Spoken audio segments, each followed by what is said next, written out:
Hello नमस्कार साथियों, मैं गौरव आपके अपने परिवार पाठशाला विद गौरव में आप सभी का स्वागत करता हूं।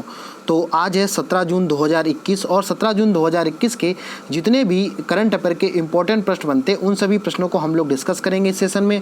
और इसके साथ साथ में ये क्लास आपकी जो एग्ज़ाम के लिए बहुत बेनिफिट है, एयरफोर्स के लिए हो गया, एसएससी हो गया, बैंक हो गया, UPSI, railway, state PCS, RO ARO या यूपीएससी, पीटी, बीडीओ, लेखपाल या जहां भी आप ये कह सकते हो जहां भी करंट अफेयर आती है, जिस भी एग्जाम में आपके करंट अफेयर आती है उस एग्जाम में आपकी ये करंट अफेयर की जो क्लास है बहुत इंपॉर्टेंट हो जाती है। ठीक है, और इसको आपको रोज़ सुबह 7 बजे लाइव क्लास चलती है पाठशाला विद गौरव चैनल पे। और अगर यहीं पे हम बात करें तो डेली सुबह 8 बजे एग्जाम मंत्रा के यूट्यूब चैनल पर ये क्लास आपको मिलती है। ठीक है, तो जैसा कि आप लोगों को पता है कि अब करंट अफेयर पढ़ना हुआ आसान सीधे छपेगा आपके दिमाग में, तो मैंने कई बार आपको एक्सप्लेन भी किया हुआ कि किस तरीके से आपको चीज़ें पढ़नी है। सबसे पहले नंबर पे वीडियो को पूरा देखिएगा, इसके बाद में जो भी चीज़ें आपको नोट करनी हो उनको नोट करिएगा, एक दो बार पीडीएफ से रिवाइज करिएगा, आपको पूरी की पूरी चीज़ें एक ही साथ में याद हो जाएंगी। ठीक है, समझ में आएगा सभी साथियों को। और जिन साथियों को पीडीएफ के लिए समस्या आ रही है तो वो साथी हमारा टेलीग्राम चैनल पाठशाला विद गौरव ज्वाइन कर लें, वहाँ से आपको डेली की डेली पीडीएफ प्रोवाइड कराई जाती है। ठीक है, तो आज का सेशन हम लोग ज़्यादा देर ना करते हुए आज का सेशन हम लोग शुरुआत करते हैं। और थोड़ा सा आप लोगों का 1 मिनट का समय और चाहूँगा कि सबसे पहले तो आप सभी का बहुत बहुत दिल से आभार कि इतना सारा आपने प्यार और सपोर्ट किया कि पाठशाला विद गौरव जो आपका यूट्यूब चैनल नहीं एक परिवार है उसमें 1000 सदस्य आपके कंप्लीट हो चुके हैं। और मतलब हम उम्मीद नहीं मैंने लगाई थी कि इतना सारा प्यार आप लोगों का इतनी जल्दी से मिल जाएगा। ठीक है ना, तो सभी का बहुत बहुत धन्यवाद कि इतना सारा सपोर्ट किया, इतना सारा प्यार किया। कई सारे लोगों ने बहुत सारी चीज़ें बोली भी यहाँ पे, लेकिन अगर आप लोगों का साथ ऐसा ही बना रहा तो ये एक दिन 1000 नहीं, ये 1 लाख में कब परिवर्तित हो जाएगा पता ही नहीं चलेगा। बस आप लोगों डेली है कि इसी तरीके से आप लोग प्यार बनाए रखिएगा, इसी तरीके से आप लोग सपोर्ट करते रहिएगा। ठीक है ना, तो आज का सेशन हम लोग शुरुआत करते हैं और देखते हैं हमारा आज का पहला प्रश्न यहाँ पे कौन सा बन जाएगा। पहला प्रश्न यहाँ पे है कि संकल्प से सिद्धि पहल की शुरुआत यहाँ पर कर दी गई है। ठीक है, जरा एक एक पॉइंट को हम लोग डिटेल में समझ लेंगे।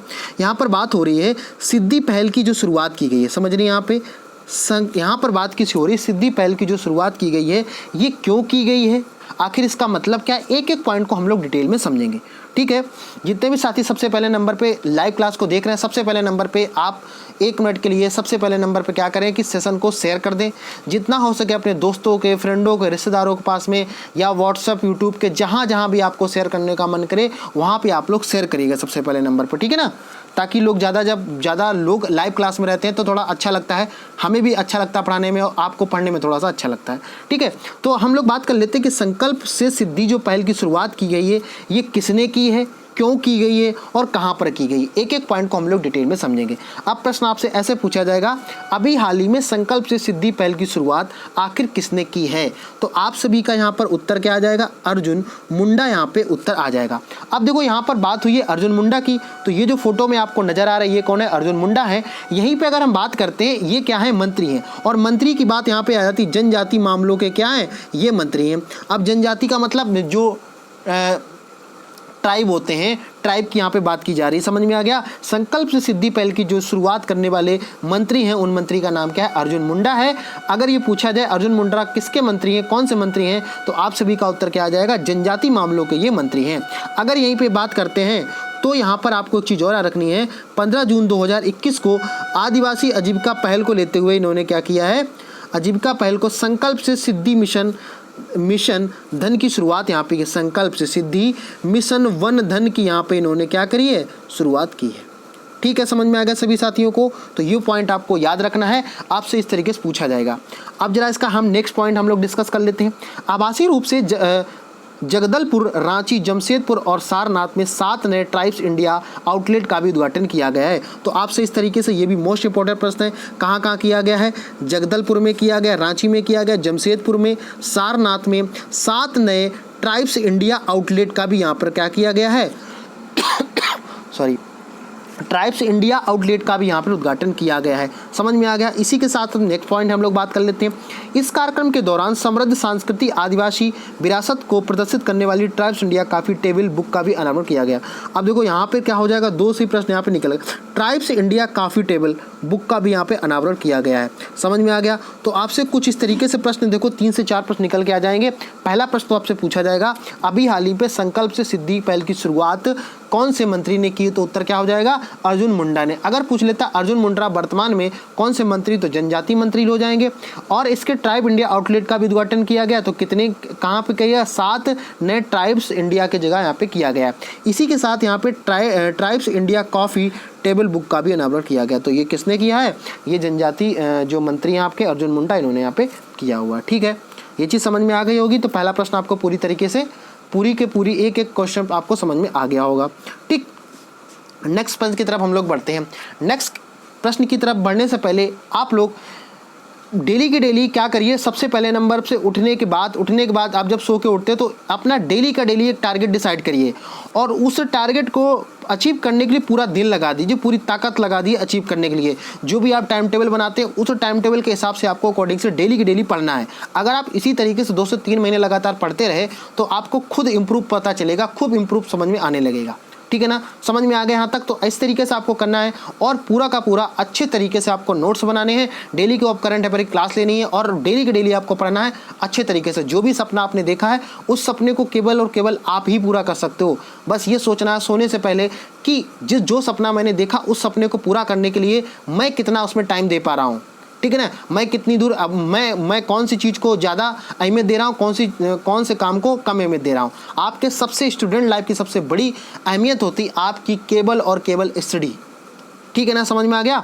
ठीक है, तो आई थिंक मुझे उम्मीद है चीज़ें आपको समझ में आ गई हो। अगर चीज़ें आपको समझ में आई हैं तो आप लोग थम्स अप करके बताइए कि हाँ सर मुझे समझ में आ गया है। ठीक है ना, समझ में आ गया यहाँ तक। ठीक है, अब हम लोग बात कर लेते हैं, सेकंड प्रश्न की बात करते हैं। यहाँ पर बात हो रही कि उत्तर प्रदेश सरकार द्वारा 50 लाख दवा किट बांटेगी। ठीक है, क्या आप देखो समझ लेते हैं। यहाँ पे प्रश्न ऐसे बना दिया जाएगा कि कौन से प्रदेश ने 50 लाख दवा किट बांटने का यहाँ पे प्रस्ताव रखा है।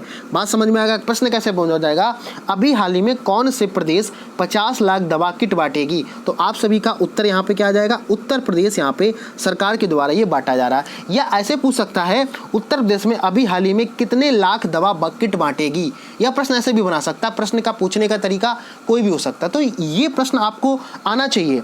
ठीक है ना। और जितने भी साथी यूपीएसआई, यूपी SSC पेट या आप लेखपाल की तैयारी, किसी भी एग्जाम की आप तैयारी करो जो यूपी संबंधित एग्जाम है या सुपर टेट की तैयारी करो, उनमें ये प्रश्न आपका आने वाला है। तो स्टार बनाकर इसको नोट कर लेंगे। ठीक है ना। हाँ, तो ये चीज़ समझ में आ गई। अगले हम लोग बात कर लेते हैं। उत्तर प्रदेश सरकार द्वारा 18 साल से कम उम्र के बच्चों को मुफ्त में 50 लाख दवा किट यहाँ पे देगी। तो ये भी देखो यहाँ पे होगा, एक पॉइंट निकल के आया। यूपी PCS या RO में इस तरीके से पूछ लेता है 18 साल से कम होगा कि 18 साल से ज़्यादा होगा। तो 18 साल से कम उम्र बच्चों को यहाँ पे मुफ्त में 50 लाख दवा किट बांटेगी कौन, उत्तर प्रदेश गवर्नमेंट। इसी के साथ साथ अगर बात करें, इस बड़े कदम को कोविड-19 संक्रमण की संभावित तीसरी लहर को देखते हुए उठाया गया है। तो ये भी सभी साथियों को जैसा कि पता है कि दूसरी लहर तो जा चुकी है ना, थोड़ा सा कंट्रोल हो रहा धीरे धीरे चीज़ें। और इसी को देखते हुए सरकार ने, उत्तर प्रदेश सरकार ने क्या किया है, तीसरी लहर को कि ज़्यादा इफेक्टिव ना हो बच्चों के, तो यहाँ पर क्या है 50 लाख दवा किट बांटने का प्रस्ताव रखा गया है। ठीक है। इसी में अगले पॉइंट की हम लोग बात कर लेते हैं। उत्तर प्रदेश के मुख्यमंत्री 17 लाख मेडिकल किट जिन्हें विभिन्न जिलों में वितरित किया जाएगा, ले जाने वाले वाहनों को हरी झंडी यहाँ पर दिखा दी है। तो कितने यहाँ पे 17 lakh medical kit, 17 lakh medical kit की यहाँ पे जो विभिन्न जो भी डिस्ट्रिक्ट्स होंगे उन डिस्ट्रिक्ट्स में यहाँ पे प्रोवाइड करा दी जाएगी। यहाँ पे वाहन के द्वारा इसको हरी झंडी दिखा दी गई है। ठीक है। यहीं पे अगर हम बात करते हैं, बाकी 33 लाख मेडिकल किट अपूर्त स्वास्थ्य विभाग द्वारा की जाएगी। समझ में आ गया। तो आई थिंक आपको उम्मीद है कि पूरा का पूरा आपको समझ में आ रहा होगा। अब देखो यहाँ पर उत्तर प्रदेश की बात हो रही। उत्तर प्रदेश में 2 चीज़ें आपको समझ लेते हैं। सबसे पहले नंबर पे अगर हम यहाँ पे बात करें, उत्तर प्रदेश के मुख्यमंत्री कौन हो जाएंगे, योगी आदित्यनाथ हो जाएंगे। यहीं पे अगर हम बात करते हैं उत्तर प्रदेश के राज्यपाल कौन है, तो आनंदीबेन पटेल। राज्यपाल से मुझे याद आया कि आपकी जो भी आपके स्टेट्स हैं, जो भी आपके केंद्र शासित प्रदेश हैं, इनका मैंने एक अलग सी वीडियो अपलोड किया है कल ही इसको अपलोड किया। तो आप लोग जिन साथियों ने उसका नहीं देखा है कि कौन से प्रदेश के कौन से मुख्यमंत्री हैं और कौन से प्रदेश के कौन से राज्यपाल हैं, अगर आपने अभी तक नहीं देखा है तो आप चैनल पर जाइएगा पाठशाला विद गौरव, वहाँ से ये पूरा आपको वहाँ पे प्लेलिस्ट बनी हुई पूरा का पूरा आप लोग देख लीजिए। क्योंकि ये मान के चलिए 4 से 5 महीने में तो कोई अभी इसमें बदलाव नहीं होने वाला है, और 2 से 3 महीने में तो आपके एग्जाम शुरू हो जाएंगे। तो इसको देखते हुए कहीं ना कहीं एक प्रश्न आपको जरूर इस एग्जाम में मिल जाएगा। ठीक है, आगे हम लोग नेक्स्ट प्रश्न की बात कर लेते हैं। नेक्स्ट प्रश्न है आपका, सिंगल यूज प्लास्टिक के उत्पादन पर रोक लगाएगा बिहार। आप जरा समझ लेते, देखो प्रश्न कैसे पे पूछेगा। प्रश्न ऐसे पूछ देगा, अभी हाल ही में सिंगल यूज प्लास्टिक के उत्पादन पर कौन से राज्य ने रोक लगा दी है। आपको समझ में आ गया कि प्रश्न को किस तरीके से एग्जामिनर पूछेगा अभी हाल ही में सिंगल यूज प्लास्टिक के उत्पादन पर कौन से राज्य ने रोक लगा दी है, तो उसका उत्तर क्या हो जाएगा, बिहार हो जाएगा। ठीक है, समझ में आया। अब देखो बिहार की अगर बात करते हैं तो ये जो आपको फोटो में नजर आ रही है कौन है, बिहार के मुख्यमंत्री हैं, कौन, नीतीश कुमार। ठीक है, इसीलिए मैं बोल रहा हूँ कि आप अगर पिछला वीडियो देख लेंगे उससे आपको कई सारी चीजें क्लियर हो जाएंगी। ठीक है ना। आगे हम लोग इसी में बात करते हैं। बिहार सरकार ने 15 जून 2021 को एकल उपयोग वाले प्लास्टिक के उत्पादन में आयात, भंडारण, संचलन और उपयोग पर प्रतिबंध लगाने का निर्णय यहाँ पे ले लिया है, जिसका अपशिष्ट निपटान के लिए प्रमुख मुद्दा यहाँ पे बन गया है। ठीक है, समझ में आएगा। ठीक है ना, तो ये समझ में आ गया। इसके साथ साथ अगर अगले पॉइंट की बात करें, राजपत्र अधिसूचना के 180 दिनों, कितने 180 दिनों के बाद भी प्रतिबंध प्रभावी होगा। मतलब 180 दिन जब कंप्लीट हो जाएंगे, जैसे 180 दिन की अगर बात करें तो 6 मंथ हो गए, है ना। तो 6 मंथ के बाद भी ये कैसा रहेगा, प्रभावी रहेगा। मतलब सरकार जब तक चाहेगी तब तक इसको लगा सकती है। इसी के अगला पॉइंट देखते हैं। इससे पहले राज्य सरकार ने पॉलीथीन के उत्पादन प्रचलन पर उपयोग यहाँ पे लगा दी है। तो दोनों पॉइंट आपको समझ में आ गया। इससे पहले अगर पूछ लेता है कि पॉलीथीन पे किसने लगाई थी, तो ये भी कौन सा, बिहार था। और अगर यहाँ पे किसकी बात हो रही है, प्लास्टिक की बात हो रही है, तो प्लास्टिक को लगाने वाला कौन सा है, बिहार है। ठीक है, समझ में आ गया। तो ये पूरा पॉइंट आपको क्लियर हो गया। तो जितने भी साथी लाइव क्लास को देख रहे हैं सभी से रिक्वेस्ट है, सबसे पहले नंबर पे आप लोग शेयर जरूर कर दें, जितना ज़्यादा शेयर हो चुके, और चैनल को ज़्यादा सब्सक्राइब करें। ठीक है, अगले पॉइंट की हम लोग बात करते हैं। नेक्स्ट पॉइंट क्या हो जाएगा, नेक्स्ट पॉइंट जरा समझते हैं यहाँ पे। अगला प्रश्न है, सुरेश रैना की आत्मकथा विलीव यहाँ पर कैसी हो गई, लॉन्च हो गई है। जरा इसको समझ लेते हैं। यहाँ पे कौन कौन सा पॉइंट है जो आपके एग्जाम के लिए बहुत ही जरूरी हो जाता है, समझते हैं जरा। यहाँ पर है सुरेश रैना की आत्मकथा, इसका नाम क्या है, विलीव। ठीक है, ये देखो हिंदी में लिखा हुआ है, और यहीं पे अगर हम इसकी किताब के जो पेज पे जाते हैं तो यहाँ पे कुछ इस तरीके से लिखा हुआ है। ठीक है ना, यही इसका मेन टाइटल कौन सा है, यही इसका मेन टाइटल है जो आपको यहाँ पे समझ में आ रहा है। ये क्या है, इसका मेन टाइटल है। ठीक है, चलो अब जरा हम एक एक पॉइंट को समझ लेते हैं यहाँ पे, क्योंकि ये हमारा, इसको स्टार बना के नोट कर लेंगे, ये हमारे कोई ना कोई एग्जाम में जरूर टकराएगा प्रश्न ये। ठीक है, समझ लेते हैं। क्रिकेटर सुरेश रैना ने अपनी आत्मकथा विलीव व्हाट लाइफ टॉट मी, ठीक है ना। तो देखो जैसे यहाँ पे इन्होंने नीचे लिखा हुआ है, इसको थोड़ा जूम करके आप लोग देख लेंगे। इसका पूरा नाम क्या है, विलीव व्हाट लाइफ टॉट मी। इनकी क्या है, एक ये पुस्तक यहाँ पे तैयार हो गई है। इसमें क्या है, इनकी आत्मकथा है। आत्मकथा का मतलब क्या होता है, इनके सेल्फ के बारे में उसमें बताया गया है। अब देखो, क्रिकेट ने पुस्तक में अपने क्रिकेट करियर की एक झलक साझा की, जिसमें सफलता, असफलता, चोट, झटके और उनसे उबरने की कहानियां यहाँ पे सम्मिलित की गई हैं। कहने का सीधा सा तात्पर्य है, आत्मकथा में ये बताया गया कैसे कौन कौन सी उनको समस्याएं रही हैं, क्या क्या उन्होंने स्ट्रगल फेस की है, तब वो आज इस मुकाम पे आज पहुँचे। एक चीज़ मैं आपको फिर से बताना चाहता हूँ कि अगर आज जो सक्सेस हैं, चाहे किसी भी फील्ड में हो, चाहे वो गवर्नमेंट में हो, चाहे बिजनेस में हो, या आप किसी भी फील्ड की बात करें, तो उनके पीछे उनकी मेहनत है, उनके पीछे उनकी असफलता है। असफलता से ही आज वो सफल हुए हैं, ये भी सच्चाई है। तो आप लोग इसको याद करते हुए इसी पॉइंट को आपको दिमाग में रखना है कि चाहे कितनी भी बार में असफलता मुझे मिले, लेकिन एक ना एक दिन मैं सफल होकर दिखाऊंगा, जब जो मैंने सपने देखे या मेरे माँ बाप ने जो सपने देखे उसको मैं पूरा करके दिखलाऊंगा। ये केवल आपके डिपेंड करता है। ठीक है ना। अगर आपको ज़्यादा नींद आ रही है तो इसका मतलब आप अपना सपना तो आपने देखा है, लेकिन आप उस सपने को पूरा नहीं करना चाह रहे हो। ठीक समझ में आया। मैं सभी साथियों से रिक्वेस्ट करता हूँ, जो भी साथी क्लास को देख रहे हैं, कि वो अगर उनको कहीं ना कहीं पढ़ाई से डिस्ट्रैक्ट हो रहे हैं, कहीं ना कहीं पढ़ाई में मन नहीं लग रहा है, इसका मतलब क्या, आपने सपना तो देखा है लेकिन उस सपने को आप अचीव नहीं करना चाहते। तो यही सच्चाई है। ठीक है, तो कहने का मतलब क्या, इसके बारे में इन्होंने बता रखा है। आगे इसी में की बात करते हैं। भरत सुंदरवन ने सह लेखन में सुरेश रैना उत्तर प्रदेश में स्कूली छात्र होने को लेकर भारत के लिए खेलने को सपने को जीने का सफ़र के बारे में इन्होंने बताया। सह लेखन का मतलब क्या है? सह लेखन का मतलब है कि साथ में थोड़ी बहुत इन्होंने चीज़ें अपनी भी रखी हैं। भरत सुंदरदन तो दो तरीके से है। अगर आपसे पूछा जाए सह लेखन के रूप में कौन है जाए तो सह लेखन में भरत सुंदरदन हो जाएगा। समझ में आएगा? किसी साथी को कोई भी समस्या नहीं होगी। तो अगर पूछ लेता है कि ऐसे पूछा जाएगा, अब तो देखो प्रश्न कैसे पूछे जरा समझ लेते हैं। पूछा जाएगा believe what life taught me, किसकी आत्मकथा है? तो आप सभी का उत्तर क्या आ जाएगा? सुरेश रैना यहाँ पे हो जाएगा। और ये फोटो में दिख रहे हैं कौन? सुरेश रैना। और जैसा कि पता है कि उत्तर प्रदेश के खिलाड़ी हैं, उत्तर प्रदेश के रहने वाले हैं।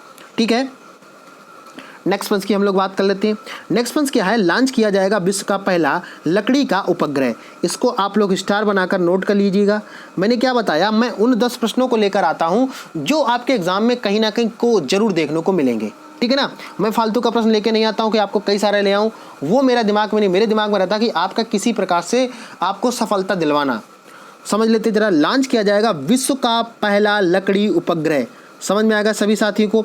अब जरा इसमें कई सारे साथी होंगे पूछ रहे होंगे सर इसका मतलब बताइए, तो थोड़ा सा वेट कीजिए, इसको एक एक मैं अच्छे से आपको पॉइंट को समझा देता हूँ। यहाँ पे समझ लीजिए भाई, यहाँ पे क्या हो जाएगा इसका मतलब, विश्व का पहली लकड़ी उपग्रह जो है 2021 में लॉन्च होने के लिए तैयारी कर रहा है। क्या किसके लिए हो रहा है ये विश्व का पहला लकड़ी उपग्रह 2021 में लॉन्च होने की यहाँ पर बात की जा रही है। किसका बना होगा? ये लकड़ी का बना होगा। अभी तक आपने देखे थे टीन यूज होता था, मतलब कई सारा उसमें आयरन होता था, लोहा होता था, ये सारी चीज़ें का बनता था, लेकिन अब क्या है, ये लकड़ी का बनने वाला। बहुत बड़ी बात है लकड़ी का बनने वाला। ठीक है ना, तो आपके लिए तो एग्जाम को आपको देना, तो आपको ये चीज़ रखनी चाहिए। जरा समझ लेते हैं इसमें और क्या क्या हो जाएगा। एक नैनो सैटेलाइट और वीज़ा बुडसेट का माप 4 गुणा 4 इंच 10 × 10 सेंटीमीटर की, और इसका वजन लगभग कितना है? 2.2 पाउंड का मतलब क्या है? 1 किलोग्राम। कितना? 1 किलोग्राम। इसके सतह पैनलों के लिए एक विशेष प्रकार के लेपित प्लाईवुड जिसे वीज़ा कहा जाता है उसका उपयोग यहाँ पर किया गया है। भाई अब अगर कोई चीज़ बनाई जाएगी तो उसमें लकड़ी का यूज होगा, तो लकड़ी की ही सारी चीज़ें उसमें लगाई जाएंगी। लोहे का या किसी टीन का तो आप लगा नहीं पाओगे। ठीक है ना, तो जो नीचे प्लाईवुड लगाई गई है, प्लाईवुड का मतलब देखा होगा आजकल जो घरों में तखत बनते हैं, जो जिससे बेड बनता है, तो बेड में जो ऊपर प्लाई लगी होती है उसी की यहाँ पर बात हो रही है। ठीक है, तो यहाँ पर बात हो रही है आर्कटिक एस्ट्रोनॉटिक्स द्वारा डिजाइन किए गए मिशन के हिस्से के रूप में लकड़ी के उपग्रह यहाँ पर लॉन्च होगा। तो आपसे पूछा जा सकता है कि विश्व का पहला लकड़ी उपग्रह अभी हाल ही में क्या है? लॉन्च किया जाएगा। और अगर आपसे पूछ लेता है कि ये बताओ इसको लॉन्च करने के लिए किसने डिजाइन किया है, तो आप सभी का उत्तर क्या आ जाएगा? आर्कटिक एस्ट्रोनॉटिक्स ने इसको क्या किया है? इसको डिजाइन यहाँ पर बनाया है। ठीक है, कुछ यहाँ पे आपको नजरिए आ रहा है, समझ में आ गया? आई थिंक, उम्मीद है कि चीज़ें आपको समझ में आ रही होंगी। तो नेक्स्ट पंच की हम लोग बात कर लेते हैं जरा। यहाँ पे नेक्स्ट पंच आपका यहाँ से क्या हो जाएगा? ठीक है, समझ लेते हैं भाई। महात्मा गांधी पुस्तकालय का यहाँ पे उद्घाटन हो गया है। ठीक है, अब जरा एक एक पॉइंट को हम लोग समझेंगे, ये भी आपके लिए बहुत इंपॉर्टेंट है और ये भारतवर्ष के लिए बहुत ही गर्व की बात है। ठीक है, बहुत ही गर्व की बात है। क्यों गर्व की बात है अभी समझेंगे। हमने ये पॉइंट को अगर बोला है कि भारतवर्ष के लिए बहुत गर्व की बात है, तो वो आखिर क्यों है, उसका रीजन क्या है, ये समझते हैं जरा। तो यहाँ पर बात किसकी हो रही है कि महात्मा गांधी पुस्तकालय का यहाँ पर उद्घाटन कर दिया गया है। ठीक है, अब जरा समझेंगे आखिर ये क्यों हमने एक शब्द बोला कि ये भारत के लिए बहुत गर्व की बात है, क्यों, जरा ये समझते हैं यहाँ पे। तो यहाँ जैसा कि आपको यहाँ पे समझ में आ रहा, विदेश मंत्री एस जयशंकर। तो अगर पूछा जाता भारत के विदेश मंत्री कौन है, तो ये जो फोटो में आपको नजर आ रही है कौन है? एस जयशंकर। ऐसे ही छोटे छोटे पॉइंट आप याद कर लोगे, आपको पता ही नहीं चलेगा। वीडियो देखने का मतलब यही होता कि कई सारे पॉइंट मैं साथ में डिस्कस करता हूँ। भाई पीडीएफ तो आपको मिल जाएगी, पीडीएफ तो आपके फ़ोन में जाने कितनी पड़ी होगी। क्या कभी आपने खोल के कभी पीडीएफ पढ़ा है? नहीं पढ़ा होगा। मेरे साथ भी होता तो आपके साथ भी यही होता होगा। ठीक है ना, तो एस जयशंकर कौन है? विदेश मंत्री हैं। इन्होंने क्या किया, अभी हाल ही में केन्या की अपनी 3 दिवसीय यात्रा के दौरान केन्या में नैरोबी विश्वविद्यालय में पुनर्निर्मित महात्मा गांधी की पुस्तकालय का यहाँ पर उद्घाटन इन्होंने कर दिया। अब देखो यहाँ पे समझ लेते प्रश्न कैसे पूछा जाएगा। प्रश्न पूछा जाएगा अभी हाल ही में महात्मा गांधी पुस्तकालय का उद्घाटन कहाँ पर विदेश मंत्री ने किया हुआ है। तो आप सभी का उत्तर यहाँ पर क्या आ जाएगा? आप सभी का क्या उत्तर हो जाएगा? केन्या बिल्कुल राइट उत्तर हो जाएगा। ठीक है, यहाँ तक मुझे उम्मीद है किसी को कोई समस्या नहीं होगी। ठीक है, अच्छा कहाँ पर किया गया, अगर ये भी प्रश्न पूछ लेता है तो नैरोबी विश्वविद्यालय जो है, नैरोबी अगर आपसे पूछता तो केन्या सीधे सीधे आपके दिमाग में आना चाहिए। ठीक है, अगला पॉइंट 1956 में इसी विश्वविद्यालय में महात्मा गांधी की प्रतिमा का भी अनावरण किया गया था। अब देखो ये भी प्रश्न आपके लिए इंपॉर्टेंट बन जाता है। क्यों बन जाता है? क्योंकि भाई अभी देखो हो सकता है कि ये प्रश्न तो करंट अफेयर का है, लेकिन वो क्या करे, स्टैटिक जीके से आपको प्रश्न बना दे, ठीक है, तब आपको समस्या होगी यहाँ पे। तो प्रश्न पूछ लेगा कि महात्मा गांधी की प्रतिमा का अनावरण केन्या में कब किया गया था, तो आपसे सन दे देगा। तो कब किया गया था? 1956 में ये किया गया था। और अगर 2021 की बात करें तो महात्मा गांधी पुस्तकालय का उद्घाटन कर दिया गया है। कौन सी यूनिवर्सिटी में? नैरोबी विश्वविद्यालय में यहाँ पर कर दिया गया। ठीक है, यहाँ तक किसी को कोई समस्या नहीं होनी चाहिए। अगर कोई भी आपको समस्या लग रही है तो आप कमेंट के माध्यम से अपनी बात को रख सकते हैं। ठीक है, अगला पॉइंट की बात करते हैं। इन्होंने यह भी बताया कि भारत सरकार हर वर्ष केन्याई लोगों को 400 से अधिक छात्रवृत्तियां प्रदान करती है। तो ये भी देखो कितनी अच्छी बात है कि भाई अपना देश जो है वो दूसरे देश के भी काम आ रहा है। तो 400 से अधिक छात्रवृत्तियां यहाँ पे प्रदान करता है। कौन? इंडिया। किसके लिए करता है? केन्या के लिए करता है। ठीक समझ में आ गया। ये जो फोटो में आपको नजर आ रही है कौन है? ये हैं विदेश मंत्री कहाँ के? भारत के एस जयशंकर। और इनकी अभी हाल ही में क्या है, 3 दिवसीय यात्रा चल रही। 3 दिवसीय का मतलब 3 दिन का इनका दौरा है। कहाँ का? केन्या का। वहीं पे ये गए हुए हैं। तो महात्मा गांधी पुस्तकालय का इन्होंने उद्घाटन किया जाके, जबकि 1956 में क्या है, यहीं पर महात्मा गांधी की प्रतिमा का यहाँ पे अनावरण किया गया था। ठीक है, तो मुझे उम्मीद है कि चीज़ें आपको समझ में आ रही होंगी। अगर किसी प्रकार की आपको कोई समस्या है तो आप कमेंट में बताइएगा, ऑफलाइन क्लासेस में बताइए, क्योंकि लाइव क्लास में क्या है ना, कई सारे कमेंट चलते रहते हैं, इतनी जल्दी पढ़ पाना मुश्किल होता है थोड़ा सा, क्योंकि मैं अगर क्लास पे ध्यान दूँ या कमेंट पे ध्यान दूँ, ठीक है ना, तो कहीं ना कहीं ये समस्या थोड़ी सी हो जाती है। लेकिन आप क्लास जब फिनिश हो जाए वहाँ पर ऑफलाइन कमेंट करिएगा। एक एक कमेंट को मैं रीड करता हूँ और जिसका रिप्लाई देने की जरूरत होती है उसका मैं रिप्लाई भी करता हूँ। ठीक है, समझ में आ गया? यहाँ तक किसी को कोई समस्या नहीं है? अगर आपको चीज़ें समझ में आ रही तो आप लाइक शेयर कमेंट करते रहिएगा। ठीक है ना, अगर समझ में आ गया तो आप थम्स अप करके हमें इशारा करिए कि सर मुझे समझ में आ गया। ठीक है, आगे बढ़ते हैं हम लोग। तो अगला पॉइंट यहाँ पे, अगले पॉइंट की हम लोग बात जरा समझ लेते हैं। यहाँ पे अगला पॉइंट आपका क्या हो जाएगा? ठीक है, अगला प्रश्न आपका क्या है? रोनाल्डो ने तोड़ा सर्वाधिक गोल करने का रिकॉर्ड यहाँ पे। ठीक है, अब जो साथी कहीं अलग से, कहीं अदर से अगर आप करंट अफेयर पढ़ रहे हैं तो आपने देखा होगा 1 घंटे 1.25 घंटे की क्लास लोग करवाते हैं करंट अफेयर की। और उस करंट, मैं ये नहीं कह रहा कि वो गलत पढ़ा रहे हैं या क्या कर रहे हैं, लेकिन आप अपने टाइम को बचा सकते हैं। ठीक है ना। तो यहीं पे अगर हम बात करते हैं, रोनाल्डो ने तोड़ा सर्वाधिक गोल करने का रिकॉर्ड। ठीक है, एक एक पॉइंट उसको समझेंगे कि भाई इन्होंने क्यों तोड़ा, क्या चीज़ रही, एक एक पॉइंट को समझ लेंगे तो फिर हमारे एग्जाम में अगर आता है तो हमें समस्या नहीं होगी। तो किसने तोड़ा है? रोनाल्डो ने तोड़ा है। ठीक है, ये फोटो में जो नजर आ रहा है ये कौन है? रोनाल्डो है। एक एक पॉइंट को हम लोग समझ लेते हैं जरा। तो यहाँ पे पहला पॉइंट है क्रिस्टियानो रोनाल्डो, इनका पूरा नाम है। 15 जून 2021 को हंगरी के खिलाफ 3-0 से यूरो 2020 की जीत में 2 लेट गोल इन्होंने कर लिए हैं। ठीक समझ में आ गया? किसको हराया? हंगरी को हराया इन्होंने। इसी की अगर बात करें, इस जीत के साथ रोनाल्डो अब यूरोपियन चैंपियनशिप के फाइनल में सर्वाधिक गोल करने वाले खिलाड़ी बन गए। तो यहाँ पे अगर बात करें किसकी, सबसे ज़्यादा अधिक गोल करने का जो रिकॉर्ड किसी दूसरे का नाम था वो अब किसने जीत लिया है? तो ये रोनाल्डो ने इनके नाम कर लिया है। रोनाल्डो ने अब टूर्नामेंट में 11 गोल किए हैं, जो फ्रांसीसी महान मिशेल प्लेटिनी ने 2 से अधिक हैं, जिन्होंने 1984 में 9 गोल के साथ फ्रांस का गौरवान्वित किया था। सोचो 1984 से, और 1984 से इन्होंने कब तोड़ा है? 2021 में। तो क्या आपको लगता है कि इन्होंने कई बार प्रयास नहीं किया होगा? कई बार प्रयास किया होगा। ऐसा नहीं कि आप अगर किसी भी चीज़ में, कोई भी चीज़ है, अगर आप प्रयास कर रहे हैं तो आपको सफलता ना मिले। मैंने भी नहीं सोचा था, मैंने जब शुरुआत की थी तो मुझे उम्मीद नहीं थी कि मेरे सब्सक्राइबर भी होंगे और आप लोगों का इतना सारा प्यार भी मिलेगा, कोई लाइव क्लास भी आपकी हो पाएगी। मैंने कभी नहीं सोचा था, लेकिन आज देखिए, आज आपके सामने जो चीज़ें, तो इसी तरीके मेरा मतलब है कि आप छोटे छोटे से डेली के टारगेट बनाइएगा और उनको अचीव करिएगा। ठीक है, समझ में आ गया? तो ये पॉइंट आपको समझ में, सर्वाधिक गोल करने का जो रिकॉर्ड था ये किसने बनाया? रोनाल्डो ने यहाँ पर बना दिया है। ठीक, अगले प्रश्न की हम लोग बात कर लेते हैं। अगला प्रश्न है, वाइवा टेक के 5वें संस्करण में प्रधानमंत्री का यहाँ पर संबोधन किया गया है।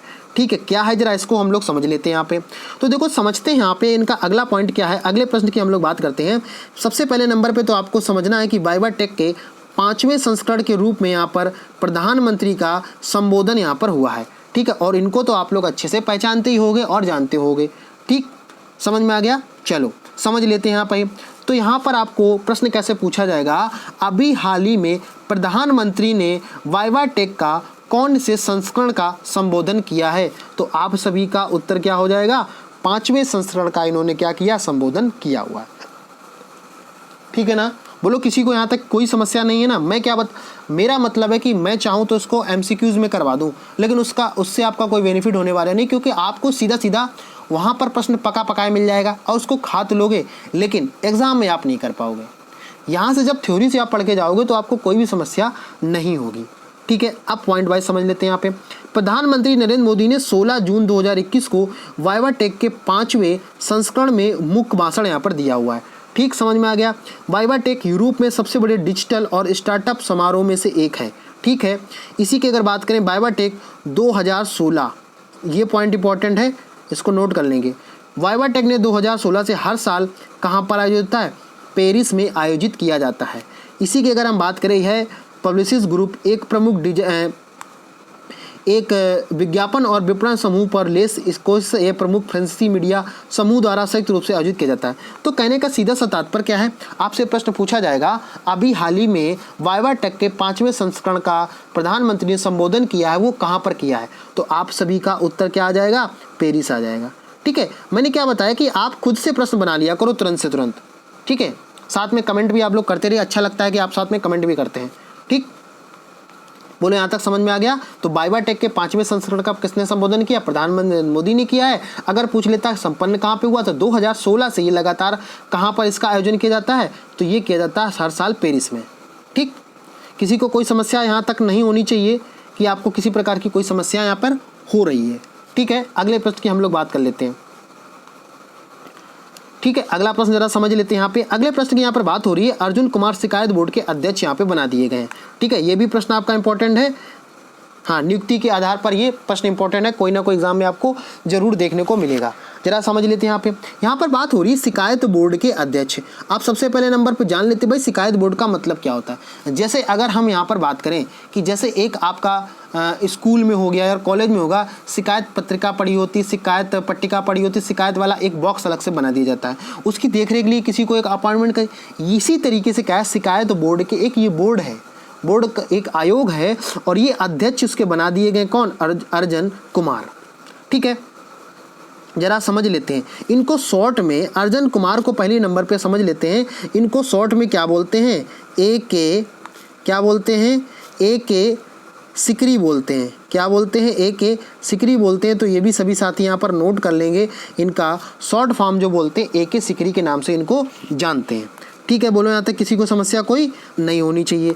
अब जरा हम लोग समझ लेते हैं एक एक पॉइंट को। यहाँ पर नीचे क्या दे रखा है, सर्वोच्च न्यायालय के पूर्व न्यायाधीश जो है न्यायमूर्ति अर्जुन कुमार सीकरी हाल में गठित डिजिटल प्रकाशक सामग्री शिकायत परिषद DPGC के शिकायत निवारण बोर्ड के अध्यक्ष के रूप में इन्होंने बना। आपको केवल इतना सा याद रखना, शिकायत बोर्ड के अध्यक्ष अभी हाल ही में किसको नियुक्त कर दिया गया है, अर्जुन कुमार को। या अर्जुन कुमार अगर ना दिया होगा तो सिकरी दिया होगा, तो उसको भी आपको क्लिक करना, दोनों नाम एक ही है। ठीक है, अगर इसकी बात करें तो ये जो है DPCGC में वर्तमान में सदस्यों के रूप में ऑनलाइन क्यूरेट किए गए कंटेंट के 14 प्रकाशक यहाँ पे उपलब्ध हैं। भाई 14 तरीके को वहाँ पे चीज़ें जानकारी वहाँ प्रोवाइड की गई हैं। इसी के साथ साथ अगर बात करें शिकायत निवारण बोर्ड, यह परिषद सदस्यों की वीडियो ऑनलाइन स्ट्रीमिंग की सेवाओं में संबंधित कंटेंट संबंधी शिकायतों का समाधान भी करेगा। जैसे क्या होता है कि कोई भी शिकायत है, आप इतने समय से किसी मान लो किसी थाने में हो या किसी चौकी में आप जाते हो और अपनी कंप्लेंट दर्ज करते हो, और वहाँ आपकी कोई कंप्लेंट सुनने वाला नहीं है, तो आप क्या कर सकते हो, शिकायत बोर्ड के माध्यम से आप वहाँ पे अपनी बात को रख सकते हो, मेल के द्वारा, या आप किसी भी प्रकार से उनको इन्फॉर्मेशन द्वारा, या आप ट्विटर के द्वारा उनको इन्फॉर्म करिएगा, और वो फिर इन्फॉर्मेशन को चेक करेंगे, और चेक करने के बाद में क्या करेंगे, उसका कोई ना कोई निवारण जरूर ढूंढ लेंगे वो। ठीक है, समझ में आ गया। तो इसके अध्यक्ष की अगर बात होगी तो इसके अध्यक्ष कौन बना दिए गए, सिकरी यहाँ पर अध्यक्ष ये बना दिए गए। बोले यहाँ तक किसी को कोई समस्या नहीं हुई। अगर आपको चीज़ें समझ में आ रही हैं तो बहुत अच्छे से आप लोग पूरा का पूरा पॉइंट आपको समझना है। ठीक है, एक छोटा सा पॉइंट भी आपको बताऊंगा, जिन साथियों ने कल की क्लास नहीं देखी है वो क्लास को जरूर देखें। आप डेली की डेली अगर नोट कर रहे हैं तो आपको बहुत बेनिफिट होगा। ठीक है, समझ में आ गया यहाँ तक। तो अगले प्रश्न की हम लोग बात कर लेते हैं। अगला प्रश्न जरा समझ लेते हैं यहाँ पे। ठीक, अगला प्रश्न है यहाँ पर, आंध्र सरकार ने अनिवार्य किया अंग्रेजी माध्यम। ठीक है, जरा समझ लेते हैं। तो प्रश्न कैसे पूछा जाएगा, समझ लेते हैं। प्रश्न आपसे पूछा जाएगा कि कौन से प्रदेश ने अभी हाल ही में अनिवार्य कर दिया है अंग्रेजी मीडियम, मतलब कोई भी होगा अंग्रेजी मीडियम वहाँ पे अनिवार्य कर दिया है, कंपलसरी कर दिया, मतलब अंग्रेजी तो आपको सीखना ही पड़ेगी। तो वहाँ पर बात किसकी हो रही है? आंध्र प्रदेश की बात हो रही है। ठीक, समझ में आ गया? तो ये तो सभी साथियों को याद रहेगा। अभी हाल ही में कहाँ पर सभी डिग्री कॉलेज या कॉलेज में अंग्रेजी माध्यम की शिक्षा यहाँ पे प्रदान की जाएगी? तो आप सभी का उत्तर क्या आ जाएगा? आंध्र प्रदेश सरकार के द्वारा। ठीक, समझ लेते जरा इसका पॉइंट क्या क्या हो जाएगा इसमें। आंध्र प्रदेश सरकार ने राज्य भर के सभी सरकारी, निजी, सहायता प्राप्त, गैर सहायता प्राप्त डिग्री कॉलेजों में अंग्रेजी माध्यम अनिवार्य करने का यहाँ पर निर्णय ले लिया है। तो अंग्रेजी माध्यम से अब कैसी होगी? पढ़ाई होगी, और ये तो आपको पढ़नी ही पड़ेगी अंग्रेजी मीडियम में, आपके पास कोई ऑप्शन नहीं होगा।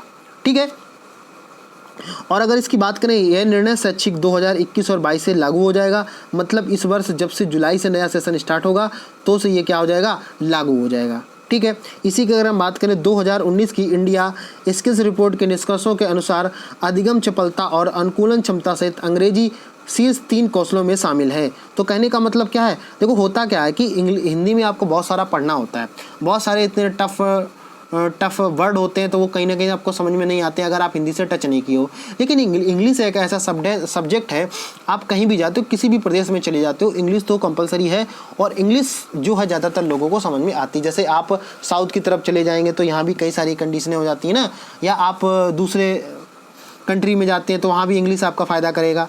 ठीक, समझ में आ गया? तो अंग्रेजी माध्यम अभी अनिवार्य करने वाला कौन सा प्रदेश बन गया है? तो आप सभी का उत्तर क्या आ जाएगा? आंध्र प्रदेश सरकार यहाँ पर हो जाएगा। ठीक है, बोलो यहाँ तक किसी को कोई समस्या आई कि नहीं आई? अब देखो, आज का आपका क्वेश्चन ऑफ द डे, तो क्वेश्चन ऑफ द डे आपका क्या रहेगा? क्वेश्चन ऑफ द डे आपका रहेगा कि आंध्र प्रदेश के वर्तमान जो हैं आपके मुख्यमंत्री कौन है, और आपको बताना है कि वर्तमान में वहाँ के राज्यपाल कौन है। दोनों चीज़ें मैंने प्रीवियस क्लासेस में करवा चुका हूँ, तो पहले उसको आप लोग देखिएगा, फिर आप कमेंट करिएगा। ठीक, समझ में आ गया? तो आपका क्वेश्चन ऑफ द डे क्या होगा? आपको बताना आंध्र प्रदेश जो सरकार है, आंध्र प्रदेश की सीएम कौन है प्रेजेंट टाइम पे, और वहाँ के राज्यपाल कौन है। ये 2 पॉइंट आपको क्या करना है? बताना है बहुत अच्छे से। ठीक है, यहाँ तक बोलो किसी को कोई समस्या हुई? अगर आपको कोई समस्या रहेगी तो कमेंट में अपनी बात को रख सकते हैं। ठीक है, तो इसी के साथ साथ में जो भी साथी बिल्कुल ही चैनल पे नए हैं और अगर तक उन्होंने अंत तक वीडियो को देखा, चाहे आप ऑनलाइन देख रहे हो या आप वो ऑफलाइन देख रहे हो, ठीक है, अगर आपने वीडियो देखा अंत तक, अगर चीज़ें आपको समझ में आई हैं, अगर आप चैनल पे पहली बार हमारे विजिट किए हैं, तो सबसे पहले नंबर पे आप चैनल को सब्सक्राइब जरूर कर लेंगे, बेल आइकन को प्रेस कर लेंगे और ज़्यादा से ज़्यादा लोगों पास में लाइक करेंगे, शेयर करेंगे और कमेंट करके आप अपनी क्लास का डेली सेशन का फीडबैक जरूर दिया कीजिए। जितने साथी क्लास को देखते हैं, जितने भी देखते हैं, वो सभी लोग क्लास का फीडबैक, लाइव क्लास होने के बाद में आप लोग फीडबैक जरूर दिया करिए कि सर क्लास में क्या इम्प्रूव होना चाहिए और क्या क्या चीज़ें हो सकती हैं। वैसे मेरे हिसाब से तो चीज़ें बहुत ठीक चल रही हैं, लेकिन आपको अगर कुछ लगता है तो आप अपने राय दे सकते हो। ठीक है, इसी के साथ साथ में आप हमें और हैंडल्स पे, सोशल मीडिया हैंडल पे फॉलो कर सकते हैं। जैसे पाठशाला विद गौरव, आपको फेसबुक पे पेज बना हुआ, वहाँ पे फॉलो कर सकते हैं। इंस्टाग्राम पे आप फॉलो कर सकते हैं, पाठशाला विद गौरव आप सर्च करेंगे कहीं भी तो यहाँ पर आपको मिल जाएंगे। और ट्विटर पे आप हमें मिल जाएंगे और यूट्यूब पे तो आपको पढ़ ही रहे हो आप, तो आपको पता ही है। ठीक है ना, तो आई थिंक मुझे उम्मीद है चीज़ें आपको समझ में आ गई होंगी, किस तरीके से आपको तैयारी करना, क्या चीज़ करने है। और एक जो मैंने क्या नाम है, जो शाम वाली क्लास हुई थी, कल शाम की क्लास हुई है जिसमें सीएम वाला मैंने कराया, उसमें एक अनाउंसमेंट किया था। तो कई सारे साथी अगर उनको नहीं देखा होगा तो वो भी आप लोग यहाँ पे समझ लेते हैं कि मैंने यहाँ पे क्या बताया हुआ है। ठीक है, जरा समझ लेते हैं। सबसे पहले नंबर पे क्या है आपकी, अगर हम बात करते हैं तो 7 बजे जो ये क्लास हो रही है मॉर्निंग में, मॉर्निंग की बात हो रही है। यहाँ पे एएम की बात अगर करें तो आपकी क्या हो जाएगी, करंट अफेयर हो जाएगी। यहीं पे अगर हम बात करें दिन में अगर कोई क्लास लग जाती है, अगर मैं ऑफलाइन क्लास में नहीं बिजी रहता हूँ, दिन में कोई क्लास हो जाएगी। लेकिन अगर दिन में क्लास नहीं होती है तो शाम को 8 बजे, कितने बजे, शाम को 8 बजे आपकी रीजनिंग की प्रैक्टिस सेट करवाई जाएगी। वो 30 प्रश्नों की हो सकती है, 40 प्रश्नों की हो सकती है या 20 प्रश्नों की हो सकती है। वो देख लेंगे किस प्रकार से चीज़ें हमें प्राप्त हो रही हैं। इसी के साथ साथ में अगर हम बात करें 9 बजे यहाँ पे कोई मिक्स क्लास हो सकती है। मिक्स क्लास का मतलब है हिंदी भी हो सकता है, साइंस का भी क्लास हो सकती है, हिस्ट्री की भी क्लास हो सकती है, या आपका टेट सुपर टेट से रिलेटेड यहाँ पे क्लास हो सकती है। तो समझ में आ गया। तो जिन साथियों को नहीं पता था, ये टाइम पे आप लोग बिना कहे आप लोग क्या करेंगे, वहाँ पर चैनल पे विजिट करिएगा, ठीक है ना। तो कई सारे साथी लोग ये भी बोलते हैं कि सर हमारे पास में नोटिफिकेशन नहीं आता है। तो जैसे आप जब चैनल को सब्सक्राइब करते हो, यहाँ पर बेल आइकन लिखा होगा, बेल आइकन को जरूर प्रेस कर लो। तो आपके पास जैसे ही क्लास अपलोड होगी तो वहाँ पे नोटिफिकेशन आपके पास में आ जाएगा, ठीक है। बोलो यहाँ तक किसी को कोई समस्या आई, अपनी राय कमेंट में जरूर दीजिएगा। आज का सेशन आपको कैसा लगा, क्या चीज़ समझ में आ रही है, थोड़ा बहुत चीज़ें आपको इम्प्रूव हो रही हैं कि नहीं हो रही हैं, ठीक समझ में आ गया। तो यहाँ तक तो किसी को कोई समस्या नहीं है। तो ठीक है, फिर मिलते हैं किसी नेक्स्ट वीडियो में नेक्स्ट अपडेट के साथ में। तब तक के लिए आप लोग खुश रहिए, पढ़ते रहिए। जय हिंद।